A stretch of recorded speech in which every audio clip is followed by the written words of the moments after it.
Welcome students. আশা করি তোমাদের preparation সামনে যে সমস্ত এক্সামসগুলো রয়েছে তার জন্য পুরোদমে চলছে এবং তোমরা যথারীতি নিয়ম মাফিক প্রতিদিনই বিভিন্ন টপিকগুলোকে কভার করছো বা রিভাইজ করছো। আজকে আমাদের বিষয় হচ্ছে ইন্ডিয়ান ইকোনমি। এটা টেস্ট মোড রয়েছে এবং এটা হচ্ছে টেস্ট 13।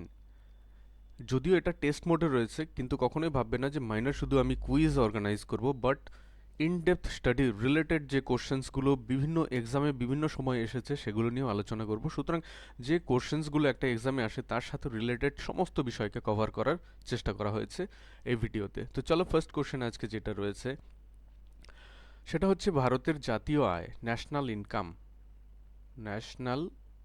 ইনকাম, ভারতের জাতীয় আয় পরিমাপ করে কোন সংস্থা?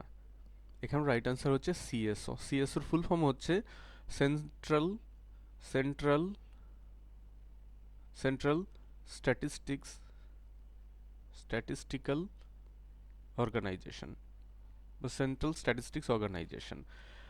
এটা ফাংশন করে ministry of statistics ministry of statistics statistics এবং প্রোগ্রাম ইমপ্লিমেন্টেশন। কোন সংস্থার অধীনে পড়ে CSO? Ministry of statistics and programme implementation implementation. Recently, NSO, National Statistic Organization, so এটাকে কিন্তু স্ট্যাটিস্টিক্যাল অফিসও বলা হয়, অর্গানাইজেশনও বলা হয়, দুটোই কিন্তু ঠিক। এবং এই সিএসও এটা প্রতিষ্ঠিত হয়েছিল 1949, মনে রাখবে ভারতের স্বাধীনতার ঠিক 2 বছর পরেই। সো এখান থেকে আমরা কয়েকটা জিনিস জানতে হবে যে সিএসও হচ্ছে ন্যাশনাল ইনকাম পরিমাপ করে।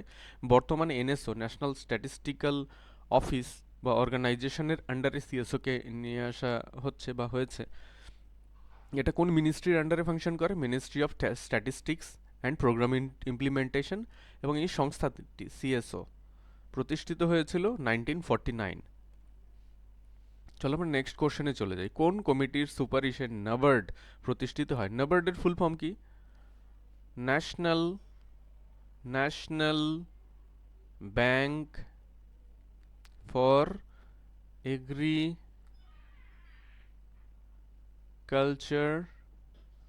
And Rural development national Bank for Agriculture and Rural development. এখানে রাইট আনসার হচ্ছে শিবরামন কমিটি। এবং এই ব্যাংকটা নাবার্ড প্রতিষ্ঠিত হয়েছিল কত সালে? 1982, 1982 সালে নাবার্ড ব্যাংকটি প্রতিষ্ঠিত হয়। 1982 সালের 12 জুলাই। 1982 সালের 12 জুলাই। এবং এই যে শিবরামন কমিটি, এই কমিটির আরেকটা নাম রয়েছে, সেটাকে বলা হয় ক্র্যাফিকার্ড।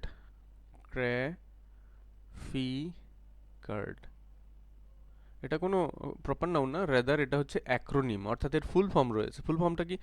Committee to review the arrangement for institutional credit for Agriculture and Rural development.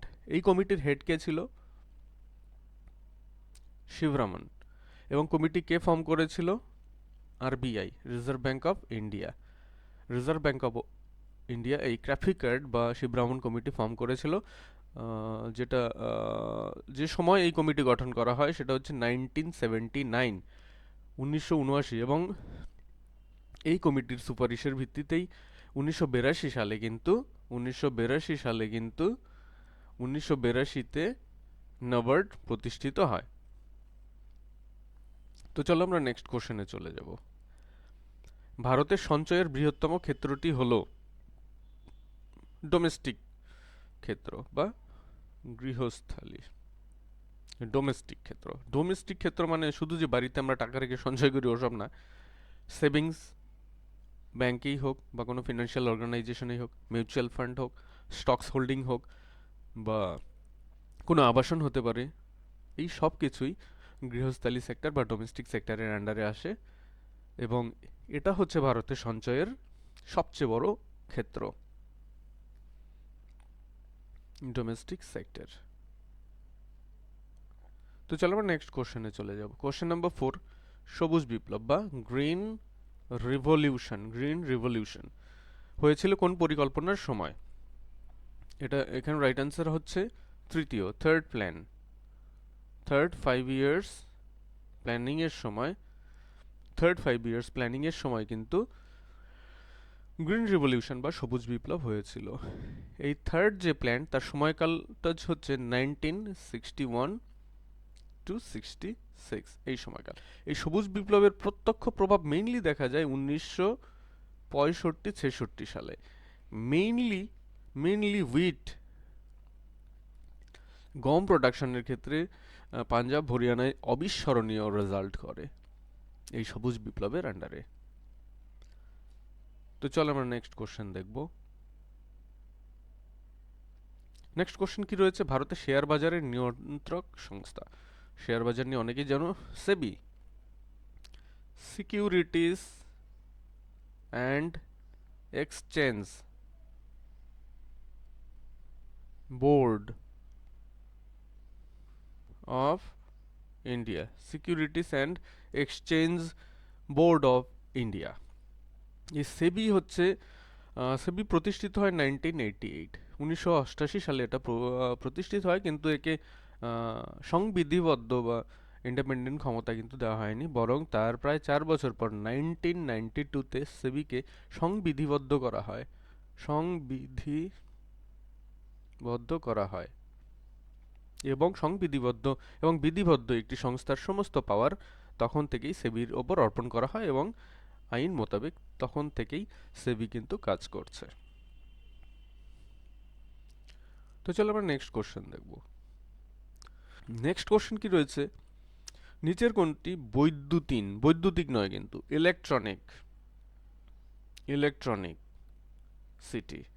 Electric city না। বৈদ্যুতিক হলে ইলেকট্রিক, বৈদ্যুতিন হলে ইলেকট্রনিক। বৈদ্যুতিক মানে বিদ্যুৎ সম্পর্কিত, পাওয়ার সাপ্লাই। আর বৈদ্যুতিন হচ্ছে ইলেকট্রনিক জিনিস, সেটা টিভি, রেডিও, কম্পিউটার, ডেস্কটপ, ওয়্যার all the electronic items are known as বৈদ্যুতিন or electronic. Here is the difference between বৈদ্যুতিক and বৈদ্যুতিন, electric and electronic. So here the right answer is Bangalore. ব্যাঙ্গালোরকে বলা হয় ইলেকট্রনিক সিটি অফ ইন্ডিয়া। তো চলো আমরা এবার নেক্সট কোশ্চেনে চলে যাব। নেক্সট কোশ্চেন রয়েছে, নিচের কোনটি সবুজ সোনা গ্রিন গোল্ড নামে পরিচিত? গ্রিন গোল্ড নামে নিচের কোনটি? এখানে অপশনসগুলো একবার দেখো, ধান, সোনা, চা, কফি। এখানে রাইট আনসার হচ্ছে চা। চা ছাড়াও বাঁশকেও কিন্তু গ্রিন গোল্ড বলা হয়। এবং যদি কোথাও দেখো যে এগুলো কোনো অপশন নেই, ফরেস্ট অপশন রয়েছে, ফরেস্ট বা বনভূমি অপশন রয়েছে, বন, তাহলে সেটাই কিন্তু সবুজ সোনা নামে পরিচিত হবে। বাট মেইনলি আইদার বাঁশ or T, bamboo or tea green gold নামে পরিচিত। নেক্সট দেখো, অর্থ কমিশনের মেয়াদ সাধারণত কত বছর? এটা আমরা সবাই জানি যে প্রতি 5 বছর অন্তর প্রেসিডেন্ট অফ ইন্ডিয়া, ভারতের রাষ্ট্রপতি কি করেন? অর্থ কমিশন গঠন করেন এবং অর্থ কমিশন গঠনের জন্য আমরা কোন ধারা ফলো করি বা আমাদের পার্লামেন্ট কোন ধারা ফলো করি? আর্টিকেল 280 নম্বর ধারা মোতাবেক প্রতি 5 বছর অন্তর ভারতের রাষ্ট্রপতি অর্থ কমিশন ঘোষণা করেন, বা অর্থ কমিশনের ক্রিয়েশন, ফরমেশনের পাওয়ার সবকিছু লিপিবদ্ধ রয়েছে আর্টিকেল 280-তে। এখানে মনে রাখবে যে প্রথম ফিনান্স কমিশন গঠিত হয়েছিল 1951-এ। এই সময়টা অনেক কিছুই হয়েছিল। ভারত গণপ্রজাতান্ত্রিক দেশ হিসাবে ঘোষিত হওয়ার পরেই প্রথম যে অর্থ কমিশন ভারতে, সেটা গঠিত হয়েছিল 1951, এবং এর চেয়ারম্যান বা প্রেসিডেন্ট কে ছিলেন? তোমরা জানো অনেকেই, কেসি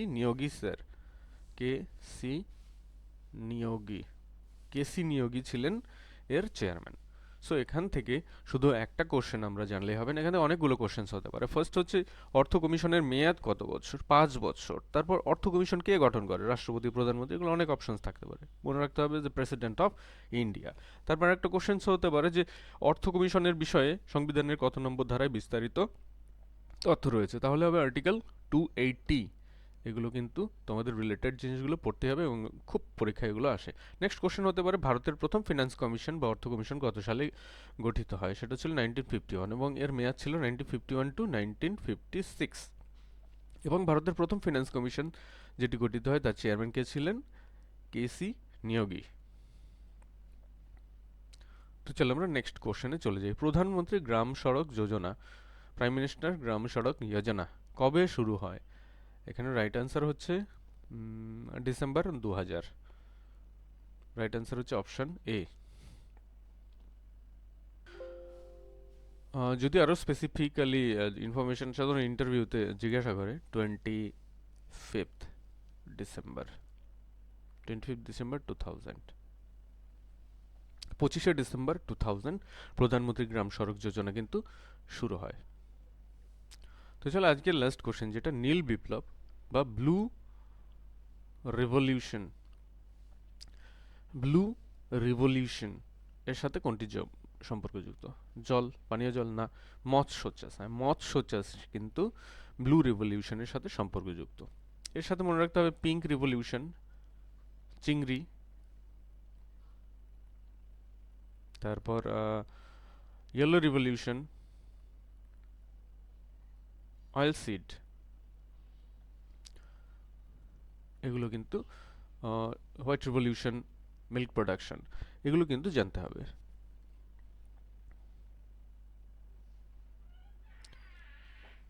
সো এই ছিল আজকের presentation for you. Hope the presentation must be fruitful for your preparation. এবং ইন্ডিয়ান ইকোনমি সেগমেন্টে যে কোশ্চেন্সগুলো আজকে তোমাদের দিলাম এগুলো অত্যন্ত গুরুত্বপূর্ণ। এখানে টোটাল যদিও দেখা গেল যে আমি 10টা কোশ্চেন্স দিয়েছি, কিন্তু যদি if you club together all the information provided with you at this moment, it's not less than 50 questions. And the most important thing is that সবচেয়ে গুরুত্বপূর্ণ বিষয় হচ্ছে যে এখানে রিলেটেড ইনফরমেশনসগুলো পুরো ইনডেপথ ওয়েতে এক্সপ্রেস করা হয়েছে, যার ফলে অনেক সময় কি হয়, রিপিটেশন হয় না, কিন্তু আমরা ওই এমসিকিউ যখন পড়ি আমরা শুধু ওই পার্টিকুলার বিষয়টাই পড়ে ফেলি। বা যেমন ধরো শিবরামন কমিটি, যেটা ক্রাফিক কার্ড নামে পরিচিত, এই ক্রাফিক কার্ড আমরা না জেনেই চলে যাই, হঠাৎ এক্সামে চলে আসতে পারে, কারণ এখন কোশ্চেন্স একটু ডেপথ থেকে আসছে, বিশেষ করে ডব্লিউবিসিএস এর মতো এক্সামগুলোতে। তখন তখন কিন্তু এই ক্রাফিক কার্ড কবে গঠিত হলো, কে গঠন করলো, যেমন ক্রাফিক কার্ড গঠিত হয় 1979-এ, 1979-এ গঠিত হয় এবং এর রিজার্ভ ব্যাঙ্ক অফ ইন্ডিয়া এর গঠন করে শিবরামন কমিটি নামে এটি পরিচিত। এবং এই কমিটির রিপোর্ট অনুযায়ী 12 জুলাই 1982-তে নেবার্ড বা National Bank for Agriculture and Rural Development প্রতিষ্ঠিত হয়। So this was today's presentation for you. Hope this will help you to explore more fully your preparation for the upcoming examination. So thank you again for watching the video.